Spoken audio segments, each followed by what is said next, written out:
లోకంలో వివాహానికి అన్నిటికన్నా చాలా భయంకరమైనటువంటి ప్రతిబంధకం ఎక్కడ ఉంటుంది అంటే జాతకంలో కుజదోషం ఉంటే ఉంటుంది.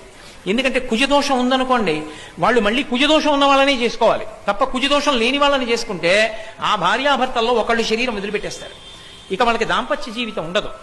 అందుకే కుజదోషం ఉన్న జాతకంలో ఉన్న వాళ్ళకి పెళ్ళవడం చాలా కష్టం అవుతూ ఉంటుంది. ఆ కుజదోషం ఉన్న వాళ్ళు మళ్ళీ దొరికి ఇద్దరు బాగా ఉండాలి సంతోషంగా. ఆ కుజుడెవరు? ఆయన పరమశివుని యొక్క కుమారుడే. ఒకప్పుడు సతీదేవిగా పార్వతీదేవి శరీరాన్ని విడిచిపెట్టినప్పుడు అపారమైనటువంటి తపస్సులో ఆయన ఉండగా అలసటకి ఆయన భ్రూమధ్యము నుంచి జలబిందు ఒకటి నీటి మీద పడింది. ఆయన యొక్క చెమట బిందువు ఉత్తినే పోకూడదు కాబట్టి దాంట్లోంచి 4 భుజాలతో పిల్లవాడు పుట్టాడు, ఎర్రటి రంగుతో. భూదేవి ఆ పిల్లవాడు ఏడుస్తుంటే చూస్తూ ఊరుకున్నావా అని దెబ్బలాడతాడేమోనని పాలిచ్చింది. భూదేవి నువ్వే పెంచు అన్నాడు. ఆయనే కుజుడు, శివపుత్రుడు. కుజుడి గురించి వింటే చాలు అపారమైనటువంటి శివానుగ్రహం కలుగుతుందని చెప్పిన శివమహాపురాణం.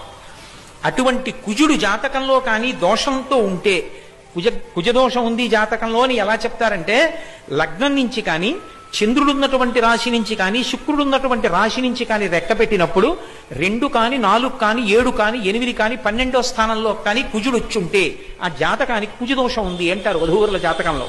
అప్పుడు వాళ్ళని పెళ్లి చేసుకోకూడదు. ఈ కుజదోషం ఉన్న వాళ్ళకి పెళ్ళవడం చాలా కష్టం. కుజదోషం ఉన్న వాళ్ళకి తొందరలో యోగ్యుడైనటువంటి వరుడొచ్చి మళ్ళీ కుజదోషం ఉన్నవాడు దొరికి వాళ్ళు సంతోషంగా పరమానందంగా జీవితాన్ని గడపాలి అంటే నాకు తెలిసినంత వరకు శాస్త్రంలో ఒకే ఒక్క విరుగుడు కాత్యాయని వ్రతం ఒక్కటే.